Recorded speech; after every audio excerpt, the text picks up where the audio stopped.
Mitchell had always trusted his instincts, but as he stood frozen in the bustling food court of the mall, he began to question them. It was a crisp Saturday afternoon, and he had stopped by to pick up a new pair of headphones and grab a coffee. Nothing out of the ordinary, until he saw her. His wife, Lauren. She was sitting at a table in the far corner of the food court, sipping on what looked like an iced latte. That part didn't alarm him. Lauren often frequented this mall. What stopped him in his tracks was the man sitting across from her. Mitchell didn't recognize him. He was tall, with a lean build and sharp features, wearing a tailored blazer that gave him an air of confidence.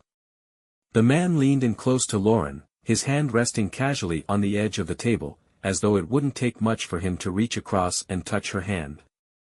Lauren, for her part, was smiling, wide and genuine, the kind of smile Mitchell hadn't seen in months. For a moment, Mitchell convinced himself it was nothing. Maybe it was a work meeting. Lauren had a job in PR, and meeting with clients outside the office wasn't unusual. But something about the way she tilted her head, the way her fingers brushed her hair as she laughed, felt wrong. Too personal.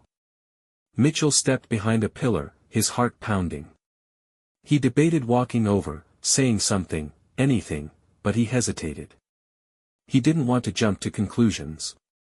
Yet the longer he watched, the harder it became to deny the sinking feeling in his gut. As if to confirm his worst fears, Lauren reached across the table and touched the man's hand. The gesture was brief but intimate, her fingers lingering just a moment too long.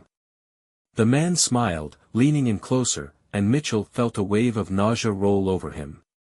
He turned away, unable to watch any longer. His thoughts were a chaotic mess as he walked back to his car, gripping his coffee cup so tightly the lid nearly popped off. Who was the man? Why hadn't Lauren mentioned meeting someone at the mall? And why did it look like they were more than just friends or colleagues? That evening, Mitchell debated bringing it up to Lauren. When she came home from running errands, she was cheerful, her usual self. She kissed his cheek as she walked into the kitchen to pour herself a glass of wine. "How was your day?" she asked, leaning against the counter. Mitchell hesitated. "It was fine," he said, watching her carefully. "What about you? Did you get everything done?" Lauren nodded, taking a sip of her wine. "Yep. Just the usual, grocery shopping, a few returns at the mall. Nothing exciting." Her tone was casual, but it set Mitchell's teeth on edge. She wasn't lying outright, but she was withholding something. He was sure of it. "Did you run into anyone you know?" he asked, trying to sound nonchalant. Lauren glanced at him, her expression unreadable. "Not really," she said. "Why?" "No reason," Mitchell replied, forcing a smile. But inside, the doubt was growing. Over the next few days, Mitchell couldn't shake the image of Lauren with the man at the mall. He replayed the scene in his head, scrutinizing every detail. The way she laughed, the way she leaned in, the way she touched his hand. It all felt too intimate, too familiar. Finally, he decided to do something he never thought he'd do. He began to dig. Mitchell started by casually asking Lauren about her week, hoping to catch her in an inconsistency. But Lauren was careful, her answers vague and innocuous. Frustrated, he turned to her phone, waiting until she was in the shower to glance through her messages. What he found was nothing. No suspicious texts, no mysterious names. If Lauren was hiding something, she was doing a good job of it. Mitchell felt both relieved and frustrated. He wanted to believe there was an innocent explanation, but the memory of that smile, that touch, wouldn't let him rest. The next clue came unexpectedly. On Wednesday, Mitchell stopped by the dry cleaner to pick up a few of Lauren's blouses. As he handed over the ticket, the clerk smiled. "Your wife's dresses are ready too," she said. Mitchell frowned. "Dresses?" The clerk nodded, disappearing into the back. When she returned, she handed him a plastic-covered bundle of clothing. Among Lauren's usual office attire was a red cocktail dress Mitchell hadn't seen in years. It was one he had bought her for an anniversary dinner, a dress she had called too fancy to wear anywhere else. When he got home, he hung the dress in Lauren's closet without mentioning it. But the question lingered, when had she worn it? The next Saturday, Mitchell decided to follow her. He hated himself for it, but he couldn't shake the feeling that something was wrong. Lauren left the house around noon, saying she was meeting a friend for lunch. Mitchell waited a few minutes before grabbing his keys and following her car. He stayed at a distance, careful not to be seen, as she drove toward the downtown area. To his surprise, she didn't park at a restaurant or cafe. Instead, she pulled into the lot of a small boutique hotel. Mitchell's heart raced as he watched her get out of the car and walk inside. He waited for 10 minutes, then 20, debating what to do. Finally, unable to bear the suspense, he got out of his car and walked into the hotel lobby. Lauren was nowhere to be seen. Mitchell approached the front desk, trying to look casual. "Excuse me," he said. "I think my wife might have left something here earlier. She came in about 20 minutes ago, dark hair, wearing a green coat." The clerk nodded. "Oh, yes. She went up to the third floor." Mitchell's stomach churned. "Right. Thanks." He took the elevator to the third floor, his mind racing. When the doors opened, he stepped into the hallway and immediately spotted her. Lauren was standing outside a room, her back to him. She knocked once, and the door opened to reveal the same man from the mall. Mitchell ducked behind a corner, his heart pounding in his chest. He peeked out just in time to see the man smile at Lauren and usher her inside. Mitchell stood frozen in the hotel hallway, his heart hammering so loudly he thought it might give him away. He couldn't tear his eyes from the closed door Lauren had disappeared behind. The man from the mall had been inside, welcoming her like they had planned to meet. Every nerve in Mitchell's body screamed at him to storm in, to demand answers, but something held him back. Maybe it was fear. Maybe it was the hope that there was still an innocent explanation, no matter how much it seemed otherwise. He pulled out his phone and snapped a quick photo of the door, along with the room number. Evidence, he thought. Evidence for, what, exactly? He didn't stay long. Hanging around risked someone noticing him, and he wasn't sure he could face Lauren if she walked out of that room and found him waiting. Instead, he left the hotel, got into his car, and sat in the parking lot for what felt like hours, trying to make sense of what he'd just seen. That night, Lauren was her usual self. She came home cheerful, kissed Mitchell on the cheek, and asked about his day. The normalcy of it all was almost maddening. How could she act like everything was fine when Mitchell had just seen her walk into a hotel room with another man? He wanted to confront her then and there, to demand an explanation. But his anger and hurt were warring with his logic. If he went in without knowing all the facts, she could easily deny everything. Worse, what if she had an answer that turned all his suspicions against him? So, Mitchell waited. The next day, Mitchell called his friend Ryan, someone he'd known since college and trusted implicitly. Ryan worked as a private investigator, mostly low-key work like background checks and locating missing persons, but Mitchell figured if anyone could help him get to the bottom of this, it was him. "Ryan," Mitchell said when they met for coffee, "I need your help. And I need you to promise you won't judge me." Ryan raised an eyebrow. That's an ominous way to start a conversation. Mitchell explained everything, the scene at the mall, the mysterious man, the hotel. Ryan listened intently, his expression growing more serious as the story unfolded. "So, you want me to find out who this guy is?" Ryan asked when Mitchell finished. "Yes," Mitchell said. "I need to know who he is and what he's doing with my wife. I need the truth, Ryan, even if it's something I don't want to hear." Ryan nodded. "Okay. Do you have anything I can work with? A photo, a description, anything?" Mitchell handed over his phone, showing Ryan the picture he'd taken of the man at the mall. Ryan studied it for a moment, then nodded. I'll see what I can do. Give me a couple of days. Those days felt like an eternity. Lauren went about her usual routine, completely unaware that Mitchell was scrutinizing her every move. He tried to act normal, but the tension was eating away at him. Every time she smiled at him, every time she kissed him goodnight, he wondered if it was all a lie. On the third day, Ryan called. I've got something, he said. Meet me at my office. Mitchell arrived 20 minutes later, his nerves on edge. Ryan greeted him with a grim expression and motioned for him to sit. Okay, Ryan said, pulling up a file on his computer. The guy's name is Derek Mallory. He's a real estate developer, works mostly in commercial properties. Single, no kids, but he's, well, let's just say he has a reputation. What kind of reputation? Mitchell asked, his stomach sinking. Ryan hesitated. The kind that involves married women. Mitchell's hands tightened into fists. You're saying he's a homewrecker? More or less, Ryan said.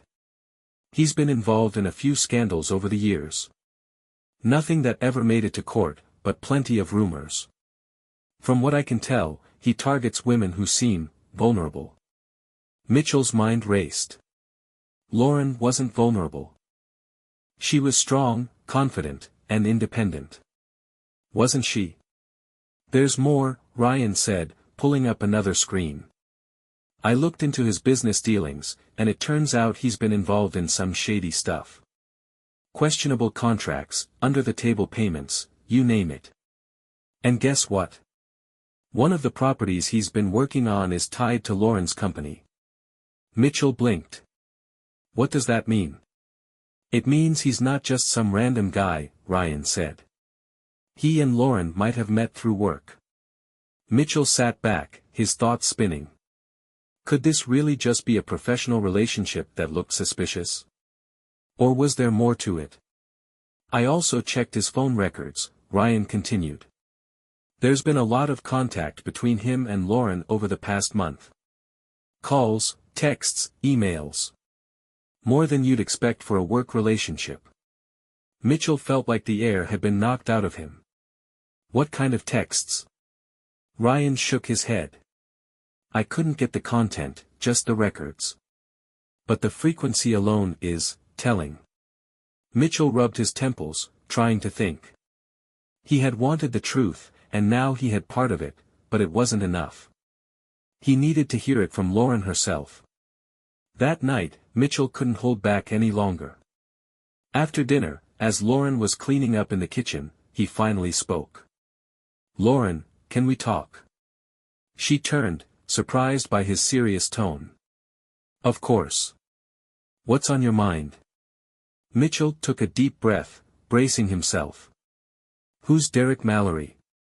The color drained from Lauren's face, and her grip tightened on the dish towel she was holding. What are you talking about? I saw you with him, Mitchell said, his voice trembling. At the mall. At the hotel. I know you've been meeting him, Lauren. I know you've been talking to him. So, tell me the truth, what's going on? Lauren stared at him, her eyes wide and her lips trembling. For a moment, she looked like she was about to deny everything. But then, she lowered her head and whispered, It's not what you think. Then what is it? Mitchell demanded. Lauren took a shaky breath and met his eyes. Derek isn't who he seems. And I was meeting him to protect you. Mitchell's heart was racing as Lauren's words hung in the air. I was meeting him to protect you. What was she even talking about? Protect him from what? He leaned forward, his voice sharp. Protect me? What are you protecting me from, Lauren? Stop dancing around the truth and just tell me. Lauren wiped her hands nervously on the dish towel, her eyes darting toward the window as if she was afraid someone might overhear. She set the towel down and walked over to the kitchen table, motioning for Mitchell to sit. This is complicated, she began, her voice trembling. Mitchell didn't sit. He crossed his arms, staring her down. You're damn right it's complicated. I've been watching you sneak around with another man, and you're telling me it's for my benefit? Start talking, Lauren. Lauren nodded, taking a deep breath. Okay, she said. But I need you to promise me something. Promise me you'll hear me out before you decide how to feel about this. Mitchell's jaw tightened, but he nodded. Fine. Talk. Lauren hesitated, then finally spoke. Derek Mallory came into my life through work. His company has been working on a project with mine, a big real estate deal. I didn't think much of him at first, but then I started hearing rumors. Bad ones. Rumors about what? Mitchell asked, his tone flat. About how he handles business, Lauren explained. Bribes, blackmail, cutting corners, he's dirty, Mitch. And worse, he's got a reputation for targeting people in his orbit. People he can manipulate. Mitchell frowned. And what does that have to do with you? Lauren hesitated. Because he started targeting me, she admitted. Mitchell felt his stomach drop. What do you mean? He started with little things, Lauren said, wringing her hands. Compliments that felt off. Comments about my appearance. Then he started calling me late at night, saying it was about work but steering the conversation somewhere else. I brushed it off at first, but it got worse. Mitchell clenched his fists. How worse? Lauren's voice wavered. He started threatening me. Saying he'd ruin my career if I didn't play along. And not just me, he mentioned you, Mitch. He knows about us. He said if I didn't cooperate, he'd make life hell for both of us. Mitchell's blood ran cold. He threatened you. And me? Lauren nodded. I didn't know what to do. I thought about going to HR, but Derek's connected. He knows people. If I made a formal complaint, he'd find a way to bury it and come after us even harder. So, you decided to meet with him? Mitchell asked, his voice laced with disbelief. I didn't have a choice, Lauren said, her eyes glistening with tears. I thought if I played along, just enough to keep him from following through on his threats, I could buy us some time. Time for what? Lauren hesitated, then took a deep breath. I've been working on a plan to take him down. Quietly. I've been gathering evidence, emails, text messages, anything I can use to expose him. That's why I've been meeting him, Mitch. I'm not cheating on you, I'm trying to protect you. Mitchell stared at her, his emotions in turmoil. On one hand, her explanation made sense. On the other, it still felt like there was a missing piece, something she wasn't telling him. You should have told me, he said finally, his voice heavy. You should have come to me the moment this started. We could have figured it out together. I didn't want to drag you into it, Lauren said softly. I thought I could handle it on my own. Mitchell shook his head. This isn't just your fight, Lauren. If he's threatening our family, then it's my fight too. Lauren looked away, guilt etched on her face. I know. I'm sorry. For a moment, the room was silent, the weight of everything settling between them. Finally, Mitchell spoke again. Do you have proof? Lauren hesitated, then nodded. Some, she said. But not enough. That's why I've been meeting him. I've been trying to get more without raising suspicion. Mitchell frowned. And the hotel? What was that about? Lauren looked uncomfortable. That was Derek's idea. He wanted to meet somewhere private to discuss terms. Terms? Mitchell repeated, his voice rising. Lauren, what terms? Lauren's hands trembled. He wanted me to agree to spend time with him. Outside of work. Mitchell felt rage surge through him. And you didn't tell me? I didn't agree. Lauren said quickly. I would never. But I couldn't say no outright either, I had to string him along to keep him off balance while I figured out my next move. Mitchell paced the kitchen, his thoughts a whirlwind. He wanted to believe her. He wanted to believe that she was innocent, that this was all just a terrible situation she'd been dragged into. But the image of her with Derek, the smiles, the touch of her hand, was burned into his mind. I want to see the evidence, he said finally. Lauren nodded. Okay, she said. But there's something you should know. Something I haven't told you yet. Mitchell turned to her, his heart sinking. What now? Lauren's voice was barely above a whisper. Derek's been digging into your past, Mitch. He's using you as leverage against me. Mitchell's blood ran cold. What do you mean, my past? Lauren hesitated, then met his eyes. He knows about the lawsuit. Mitchell froze, his breath catching in his throat. The lawsuit. The one he'd buried years ago, along with the mistakes that had led to it. It wasn't something he liked to think about, much less discuss. But if Derek had uncovered it, then he had a weapon, one that could destroy Mitchell's career and reputation. How does he know about that? Mitchell asked, his voice tight. Lauren shook her head. I don't know. But he made it clear that if I didn't cooperate, he'd make it public. Mitchell's hands balled into fists. He's not going to get away with this, he said. Lauren nodded. That's why I need your help. I can't do this alone anymore. Mitchell felt like his world was unraveling. Lauren's revelation about Derek's threats, and the fact that the man knew about the lawsuit, hit him like a freight train. He'd buried that chapter of his life years ago, and now it was being dragged back to the surface, threatening to upend everything. But beyond the anger and fear, there was something else eating away at him, doubt. Lauren's story sounded plausible. Her tears, her trembling voice, they all seemed genuine. But there was a part of him that couldn't shake the image of her with Derek at the mall, the way she had smiled, touched his hand, and disappeared into that hotel room. Something still didn't feel right. Mitchell nodded slowly. Okay, he said finally. Show me what you've got. I want to see the evidence you've been collecting. Lauren stood and walked to the bedroom, returning moments later with a small black flash drive. She handed it to Mitchell, her eyes filled with both fear and determination. Everything's on there, she said. Emails, screenshots, recordings, I've been saving everything I can. Mitchell plugged the flash drive into his laptop and opened the folder. Inside, he found a series of neatly organized files. There were emails from Derek, each one laced with veiled threats and insinuations. One of them stood out.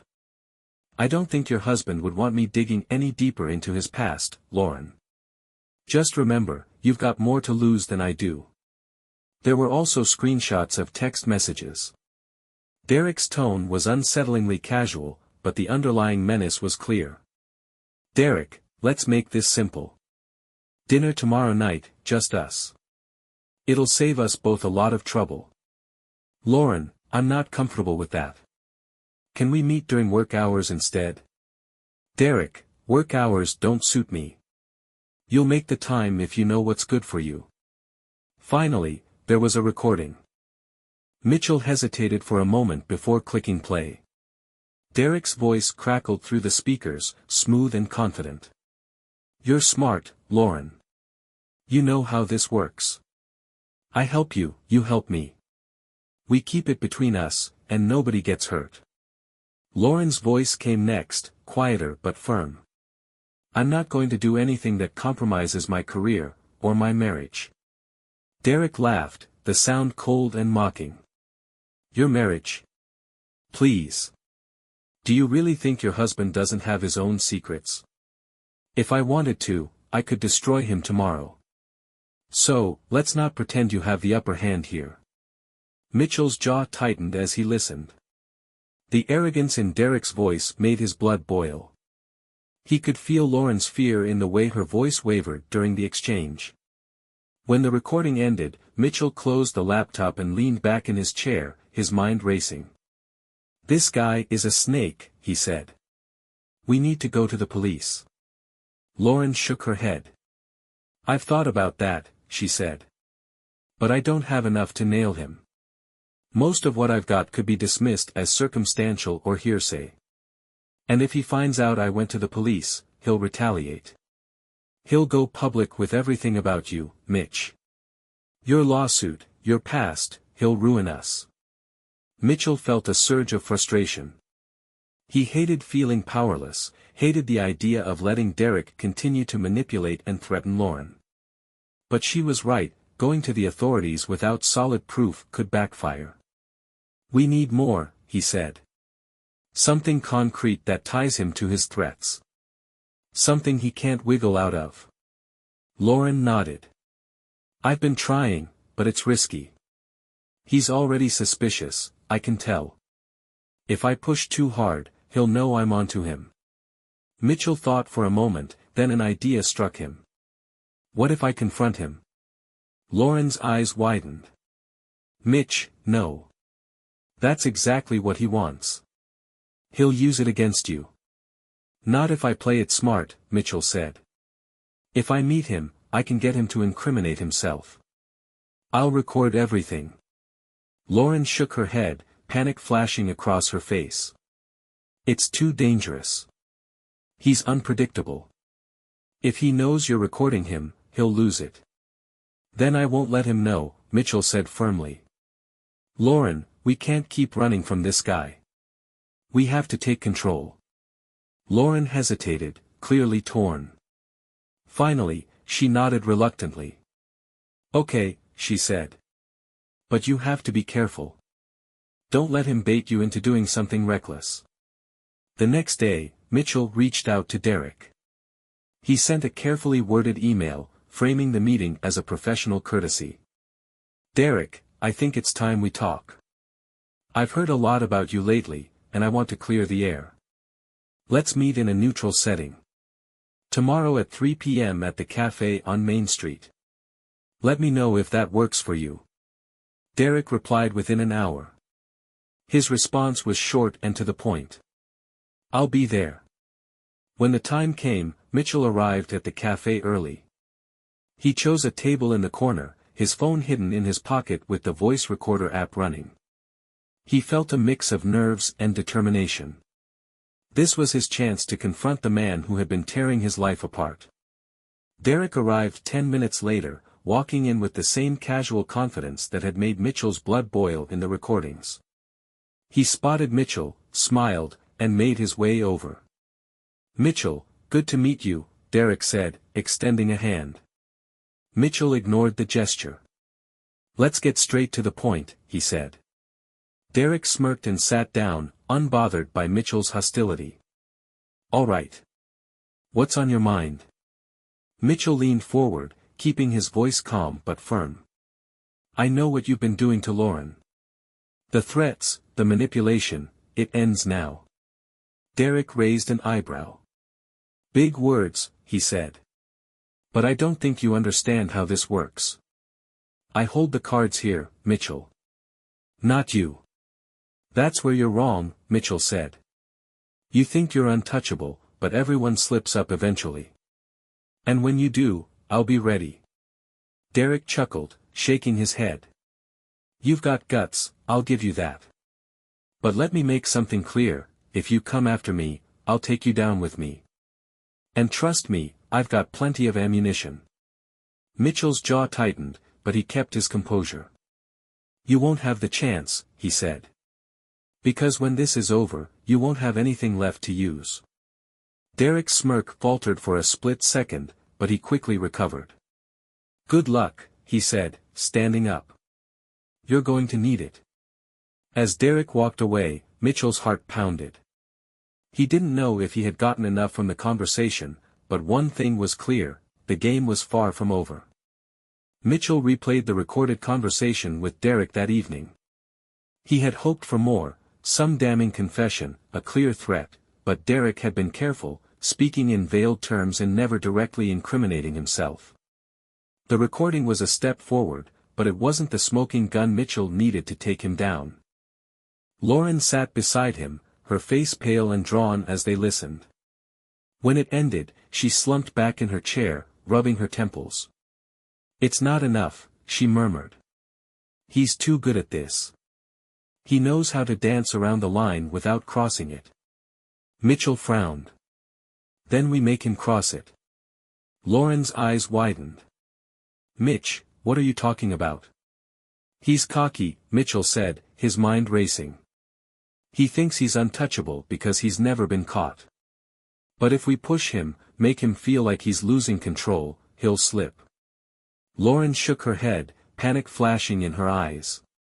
"That's too risky. You saw how he was at the cafe, he's dangerous, Mitch. If we corner him, who knows what he'll do." Mitchell reached for her hand, his voice steady. "Lauren, we can't let him keep doing this. Not to you, not to us, and not to anyone else. This ends now." Lauren hesitated, then nodded reluctantly. "Okay," she said. "What's the plan?" The following day, Mitchell and Lauren put their plan into motion. Mitchell contacted Ryan, his private investigator friend, and enlisted his help. Ryan was reluctant at first, warning Mitchell about the risks of provoking someone like Derek, but he eventually agreed. "If you're going to do this," Ryan said, "we need to be smart. No improvising, no emotional outbursts. Stick to the plan." The plan was simple but dangerous. They would set up another meeting with Derek, this time with Ryan secretly recording from a distance. Mitchell would confront Derek again, but this time, he would push harder, drop hints that they already had enough evidence to ruin him. The goal was to make Derek panic, to get him to say something incriminating. That afternoon, Mitchell sent Derek another email. "Derek, I think it's time we end this game. I have everything I need to expose you. Let's meet one more time and settle this like adults. Tomorrow at 2 p.m., same cafe. Don't keep me waiting." Derek's response came within minutes. "You're getting bolder, Mitchell. I like that. See you tomorrow." Mitchell's stomach churned as he read the reply.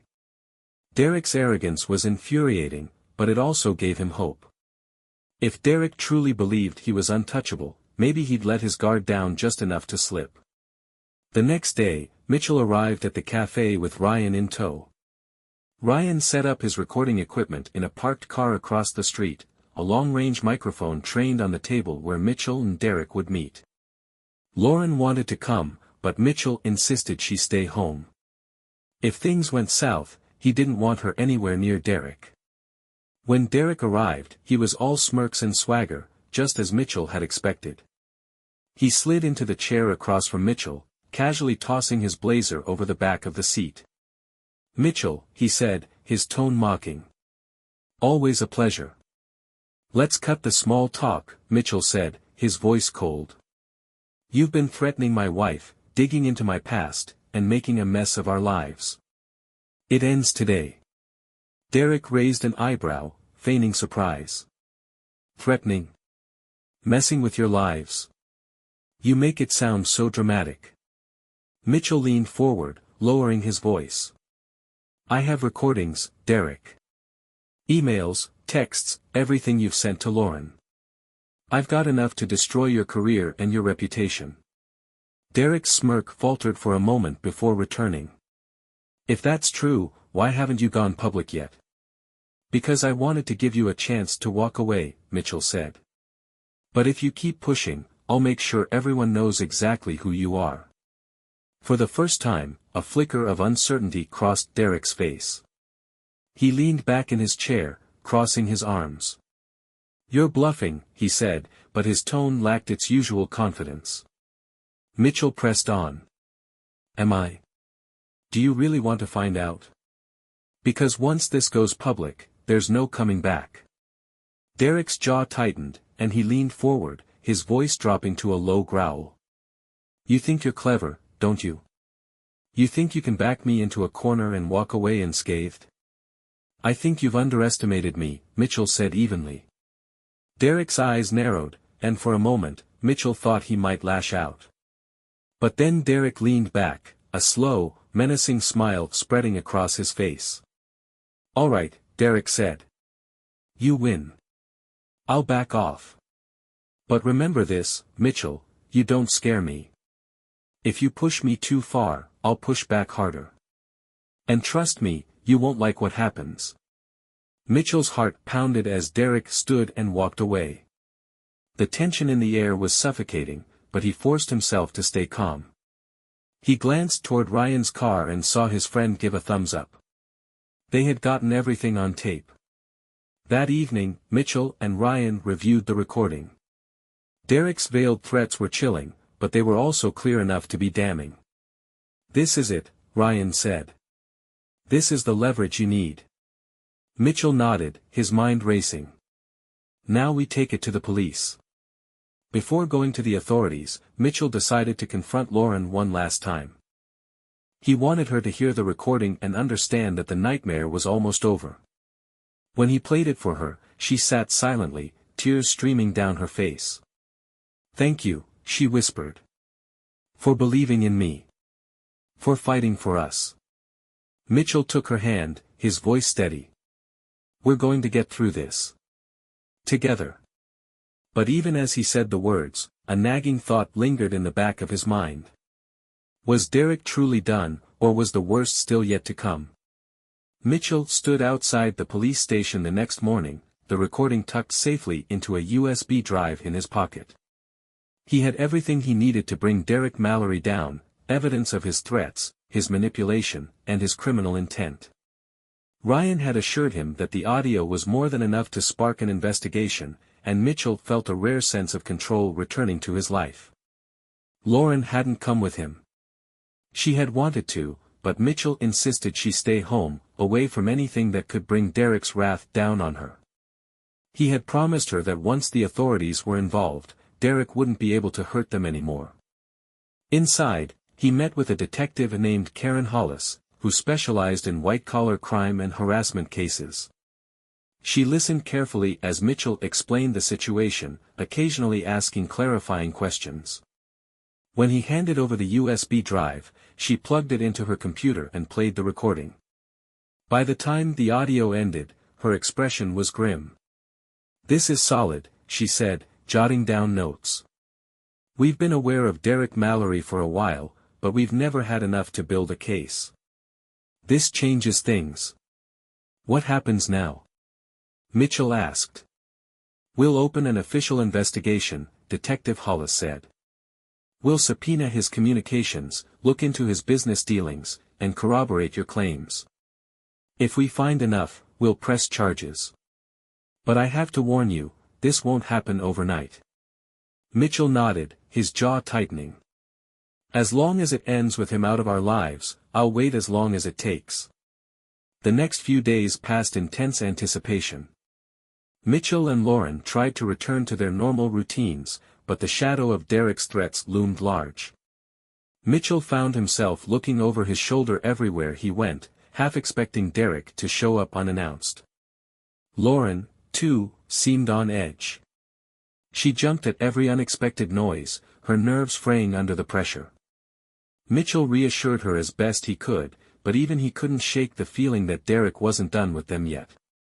That feeling proved correct when, 3 days later, Mitchell came home to find Lauren sitting on the couch, pale and trembling. "What's wrong?" he asked, rushing to her side. She held up her phone with a shaking hand. On the screen was an email from an anonymous address. The subject line read, "Let's see how far you're willing to go." Mitchell opened the email, his stomach twisting as he read the message. "You think you've won, but you haven't. I know everything about you, Mitchell, every mistake, every skeleton in your closet. You expose me, I expose you. And when I'm done, there won't be anything left of your precious little life." Attached to the email was a file labeled, "Confidential." Mitchell opened it, his heart pounding. Inside were documents related to his old lawsuit, evidence he thought had been buried years ago. Lauren's voice was barely above a whisper. "What do we do now?" Mitchell closed the laptop, his mind racing. "We don't let him scare us," he said. We stick to the plan. The police are already involved, he's bluffing, trying to rattle us. But what if he's not? Lauren asked, tears streaming down her face. What if he really does destroy us? Mitchell took her hands, his voice firm. Then we fight back. We're not letting him win. The next morning, Mitchell called Detective Hollis and forwarded her the email. She assured him that it would only strengthen the case against Derek, but Mitchell could hear the concern in her voice. If he's threatening you like this, it means he's desperate, Hollis said. But desperate people are dangerous. Be careful, Mitchell. Mitchell hung up, her warning echoing in his mind. That night, Derek made his final move. It was just past 11 p.m. when Mitchell heard the sound of shattering glass. He bolted out of bed, grabbing the baseball bat he kept by the nightstand. Lauren followed, clutching her phone in case they needed to call the police. Downstairs, the living room window was smashed, shards of glass littering the floor. But it wasn't the window that stopped Mitchell in his tracks, it was the note taped to a brick lying in the center of the room. Mitchell picked up the note, his hands shaking as he read the message scrawled in bold, angry letters. This is your last warning. Drop it, or I'll make you regret it. Lauren's voice was trembling. We need to call the police. Mitchell nodded, dialing Detective Hollis as Lauren paced nervously. Within 20 minutes, a patrol car was parked outside their house, and the officers were taking statements. This just escalated to criminal intimidation, Hollis said over the phone. We've got enough to move now. I'll file for an arrest warrant first thing in the morning. The next day, Derek was arrested at his office. Mitchell and Lauren watched the news coverage in silence, a mixture of relief and lingering unease washing over them. It's over, Lauren said softly, tears streaming down her face. Mitchell pulled her into his arms, holding her tightly. It's over, he echoed, though a part of him still felt like the victory was bittersweet. In the weeks that followed, Derek's empire crumbled. His shady dealings were exposed, his reputation ruined, and his business partners abandoned him. The investigation revealed years of corruption, harassment, and manipulation, all tied back to him. For Mitchell and Lauren, life slowly returned to normal. The scars of Derek's threats remained, but they found strength in each other, rebuilding the trust and stability that had been shaken. One evening, as they sat together on the porch, Lauren turned to Mitchell and said, I don't know how we got through this, but I'm glad we did. I couldn't have done it without you. Mitchell smiled, squeezing her hand. We're stronger than he ever gave us credit for, he said. And for the first time in months, they felt like they could finally breathe again.